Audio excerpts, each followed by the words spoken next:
In this new schedule, whenever you're playing back-to-back, I think the better team always wins the second match, not always necessarily the first one. So we're trying to be good at making adjustments and being the better team on the second day. And so I was really pleased. We really stressed our defense was something that we thought was lacking, blocking, and it was even a little slow out of the gate today. But we kept TCU with some great hitters to a negative hitting percentage. Awesome, very, very impressive, I think. And then the total team blocks for us to be at 11, so outblock them 11-1. I think anytime we can be 3 or more blocks per set higher, we're on the right track. We're doing what we want to do, and I think we can still get better in that area. But another night also where error percentage was under 10%.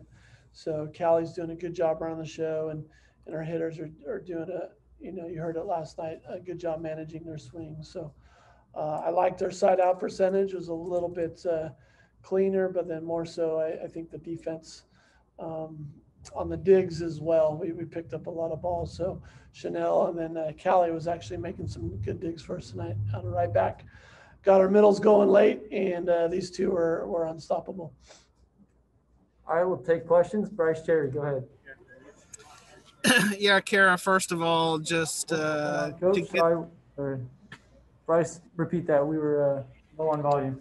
Okay. Kara, first of all, to get the ring and be able to, celebrate last year's accomplishment, I mean, how sweet was that?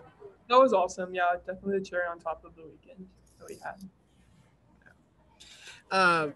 Lachey, Coach talked about the blocking. It seemed like y'all got sort of locked in from a blocking standpoint, maybe as the match progressed. What was working for you guys?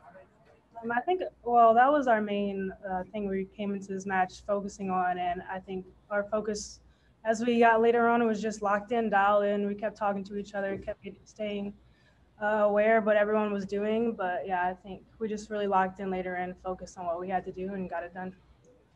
Kara, can you get in a rhythm as a blocker just like you can as a hitter? Yeah, I would say so. I think for sure. Yeah. Ryan, just the being able to celebrate, like y'all were able to after the match. I mean, you talked about it, 2020 has been a lot different. Just how nice was that, especially having, some of your alumni back as well? It's hard. I tear up to seeing them because, it ended so abruptly in the Final Four, and we really were cherishing day by day. So we knew something special was happening last year, so we're not going to take it for granted. We lose in the Final Four, and then everyone's going their separate ways. Christmas, and those players are done. It's a new group of athletes back in the gym, and then suddenly no school, no more classes. And we didn't get our postseason banquet like we normally would do, and team awards and seniors' final remarks and kind of have a farewell, so to speak. So tonight was the first time I'm seeing them actually put my arm around their shoulder and do it. Just for me, kind of flooded with a whole bunch of just great memories about what they did and what they brought, and makes me just want to brag on them more, but never had the venue to fully do it. And so I had to cut everything I said tonight. I cut short so I wouldn't tear up. So just had to spit it out as fast as I could. Kara was like 12 of 14 in terms of her hitting. You had an All-American there in Shelley, in the middle last year. Can she play at that kind of level for you guys this year? Oh, most certainly. And I think Kara can even take it to another level. And, they're such different people. But, the best shot of the night from Kara was the throw to one. It was kill him, bounce some balls. And she's really, Kara's done so much better this year. She's already been a great blocker, so we have that going for us already. But then the difference between being a hitter and a scorer. And so when Kara was able to hit one right, hit one left, and then throw a ball to one, just the range is really starting to open up for her. And yeah, 12 kills on 14. We're probably still not setting her enough, but I just love it when Kara smiles. When Marika gets a kill or someone else gets killed, Marika really shows it. That's that little smirk. That's what we get out of Kara when she's doing something good. She'll smile for others, but maybe she keeps herself to a high standard, so it's hard to get a. I know she's having fun, but I loved seeing her notify her face about how fun she was having today while she was bouncing balls. Next question comes from Harper Mayfield. All right.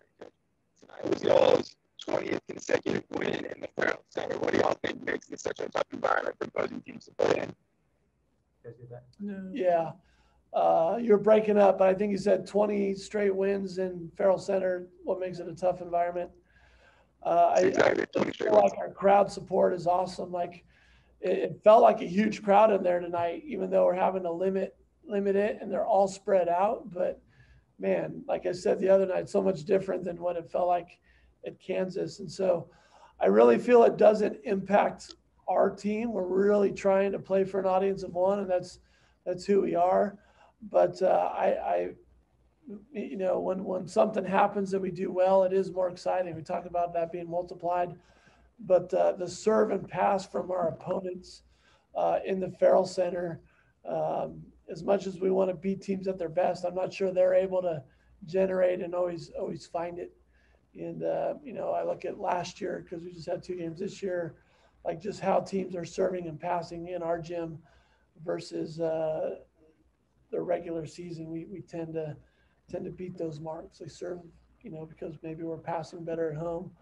Not as strong, or their passing seems to fall apart at some point during the match. That happened with TCU, where the passing broke down and then the game kind of opened up.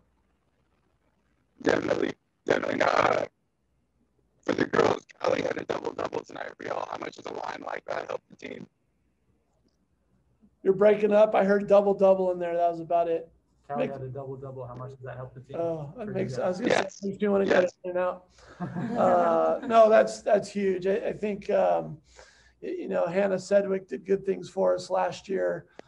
Defense was a huge part of it, and that is such a difference maker to have setters that play defense, because the setters often for us are the target of where we want to attack and hit at.